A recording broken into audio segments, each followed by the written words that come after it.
नमस्कार दोस्तों, नीट धांधली परीक्षा जो हुआ था उस पर एक आज बड़ा खबर आ गया है सामने। बता दें कि अलख पांडे जो याचिकाकर्ता थे उन्होंने सुप्रीम कोर्ट में याचिका दायर किया था। इसके बाद आज सुप्रीम कोर्ट में इसकी सुनवाई हुई है। बता दें दोस्तों कि इसमें जो महत्वपूर्ण जो खबर जो सामने आई है सुप्रीम कोर्ट से वो मैं आपको बता दें कि इसमें 1563 छात्रों को जो ग्रेस मार्क्स दिया गया था और ग्रेस मार्क्स देकर के बढ़ाया गया था उसे अब ये निरस्त कर दिया गया है। जी हाँ, उन्हें 2 ऑप्शन दिए गए हैं। केंद्र सरकार ने उन्हें 2 ऑप्शन दिया है। पता नहीं दोस्तों कि उसको ये कहा गया है कि या तो आप ग्रेस मार्क्स नहीं लें या तो आप फिर से एग्जाम दें। ये आपके पास 2 ऑप्शन है। नीट के जो छात्र हैं जिनको ग्रेस मार्क्स मिला है उसको इस तरह से सुप्रीम कोर्ट से ये 2 विकल्प दिए गए हैं। अगर आप फिर से एग्जाम देना चाहते हैं तो इसका एग्जाम 21 जून को होगी और रिजल्ट जो है 30 जून के अंदर आ जाएगी। देखिए, आज एनटीए ने खुद माननीय सुप्रीम कोर्ट के सामने माना कि जो उन्होंने ग्रेस नंबर दिए थे उससे बच्चों में डिससेटिस्फैक्शन हुआ, बच्चे प्रोटेस्ट पे आए और कहीं ना कहीं उन्होंने माना कि पहले कभी ऐसा नहीं है, पहली बार किया है, तो उन्होंने माना कि इसको हम हटा देते हैं ग्रेस नंबर को। हमारी 7 दिन से ये लड़ाई चल रही थी कि पहली बार आपने कैसे ग्रेस नंबर दे दिए, किस बेसिस पे आपने सोच लिया, बिना किसी को इन्फॉर्म किए, और आपने जब रिजल्ट आया तो बताया नहीं। अब इससे मेरी प्रॉब्लम क्या क्या है, और उन्होंने जज एनटीए ने ये बोला है और माननीय सुप्रीम कोर्ट ने भी एग्री किया है कि जिन बच्चों को ग्रेस नंबर मिले थे 1563 उन बच्चों का या तो री एग्ज़ाम हो जाए, जो कि इन्होंने डेट दे दी है कि अप्रॉक्सीमेटली 23 जून को, या तो वो बच्चे अपने बिना ग्रेस के जो नंबर हैं उस पर हैप्पी हो जाए, यानी उनका ग्रेस नंबर काट दिया जाएगा। ठीक है, अब री एग्ज़ाम हो उन बच्चों का जो देना चाहते हैं 1563 में से, और जो नहीं चाहते हैं उनका ओरिजिनल स्कोर रहेगा। फिर रैंक पूरी शफल हो, उसके बेसिस पे काउंसलिंग हो। पर इसमें मेरे कुछ पॉइंट्स हैं, 3 पॉइंट्स हैं मेरे। सबसे पहला पॉइंट ये है कि आज एनटीए 7-8 दिन बाद आके माननीय सुप्रीम कोर्ट के सामने खुद एग्री करता है कि ये ग्रेस वाला जो पूरा हमने जो किया है ये गलत है, इसको हटा देते हैं। कहीं ना कहीं एग्री किया। सवाल ये उठता है, ग्रेस देके क्या उन्होंने खुद बताया था? नहीं बताया था। जब हमने 719 स्कोर पकड़ा, 720 तब बताना। तो क्या एनटीए और भी ऐसे बहुत चीज़ें करता है जो हमें पता नहीं चलती? क्या और डिस्पेरेंसीज है जो एक बार हमें अंदर घुस के देखनी चाहिए? ये तो पकड़ा गया 719 720 से, क्या ऐसे और भी मामले हो सकते हैं? तो कहीं ना कहीं ट्रस्ट का इश्यू है। दूसरा बात, उन्हीं बच्चों को ग्रेस मिला था और उन्हीं को री एग्जाम की अपॉर्चुनिटी मिल रही है जो माननीय हाईकोर्ट पहुंचे थे एग्जाम के बाद कि उनका समय का नुकसान हुआ है। बहुत सारा बच्चा माननीय हाईकोर्ट नहीं गया क्योंकि किसी को नहीं पता कि बाद में ग्रेस नंबर मिलते हैं, पहले कभी नहीं हुआ। और 18 साल के बच्चे को नहीं पता है कि मुझे पेपर लिखने के बाद अब हाईकोर्ट जाना होता है। तो मुझे लगता है यहाँ पे राइट टू इक्वालिटी का वायलेशन है। तीसरी बात, पेपर लीक का जो मुद्दा है वो ओपन है, उस पर सुनवाई होती रहेगी। और आज माननीय सुप्रीम कोर्ट में जजेस ने खुद बोला कि मान लेते हैं काउंसलिंग हो गई, मान लेते हैं एडमिशन भी हो गया और तब कुछ प्रूफ होता है तो we have all the parts to revert everything. ये खबर जो है सुप्रीम कोर्ट से आई है तो ये देखने वाली बात होगा कि इस पर क्या लोगों का कहना होगा और नीट के छात्र इस पर क्या रिएक्शन देते हैं। पहले सुनिए क्या कुछ कह रहे हैं जो केंद्र सरकार के वकील हैं, उनको सुनिए आप।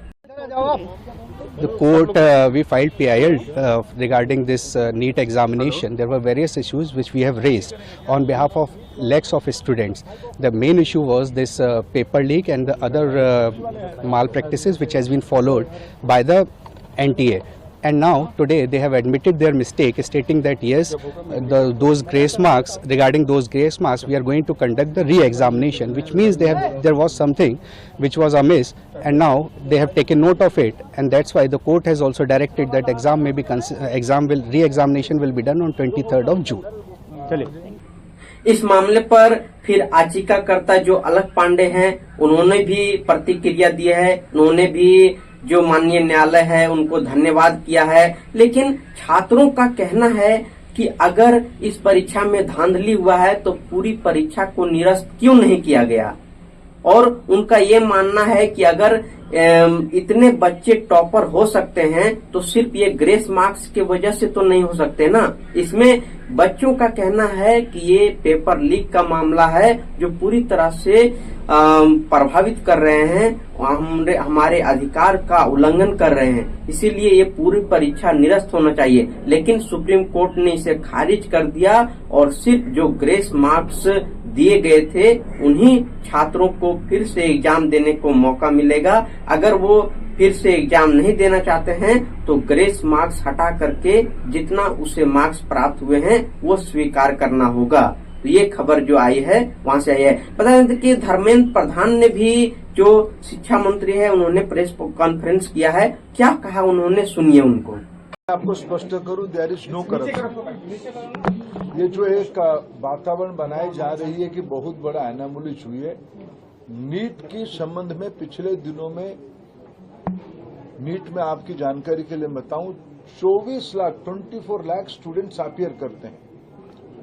अभी जो मसला जो सुप्रीम कोर्ट के सामने आज भी चल रहा है, सरकार ने अपना पक्ष रखा है उसमें, ये लगभग 1550 स्टूडेंट की है और एक ग्रेटर क्वेश्चंस कुछ उठाए गए हैं। सरकार उसकी सामना करने के लिए, उसको संतुष्टि के साथ बच्चों को उत्तर देने के लिए बहुत प्रामाणिकता के साथ खड़ा है। स्पेसिफिक घटना जो आए हैं उसको सरकार गंभीरता से लिया है। एकेडमिशियंस की कमेटी बनी है, उन्होंने कुछ रिकमेंडेशन किया है, उस हिसाब से सरकार आज कोर्ट के सामने उस पक्ष को रखेगा। और बाकी जो नीडफुल, सुप्रीम कोर्ट के आदेश से ही कुछ साल पहले से एनटीए की गठन हुई है। पिछले दिनों में आज एनटीए लगभग 3 बड़े बड़े एग्जामिनेशन कराती है, सक्सेसफुली कराती है, नीट, जेई और सीयूईटी।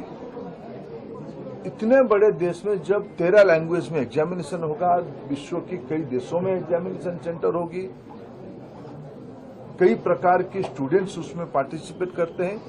जो घटना हमारे सामने आई, निश्चित रूप में दोषियों को उसमें दंड दिया जाएगा। लेकिन मैं विद्यार्थियों को मुख्यतः और अभिभावकों को आश्वस्त करना चाहूंगा, भारत सरकार और उसकी इंस्ट्रूमेंट एनटीए कमिटेड है। तो शिक्षा मंत्री का साफ साफ कहना था कि जो सुप्रीम कोर्ट का जो निर्णय होगी, जो याचिका आई है सामने, उस पर जो फैसला हुआ है उसी के साथ देखा जाएगा। और ये मामले को लेकर के छात्रों में काफी नाराजगी देखने को मिली है। छात्र बोल रहे हैं कि ये परीक्षा को निरस्त करना चाहिए, लेकिन ये परीक्षा निरस्त हुआ नहीं। तो ये सबसे बड़ी खबर है जो नीट परीक्षा को लेकर के आज सामने आई है। बता दें कि इस पर कई दिनों से छात्र आंदोलन कर रहे थे और छात्र इस पर कड़ी टिप्पणियां कर रहे थे कि ऐसे कैसे हो सकता है, ये लीक का मामला है, लेकिन इस तरह से कोर्ट का फैसला क्यों आ गया। तो आप इस खबर पर क्या सोचते हैं, आप हमें कमेंट के माध्यम से जरूर बताएं। धन्यवाद।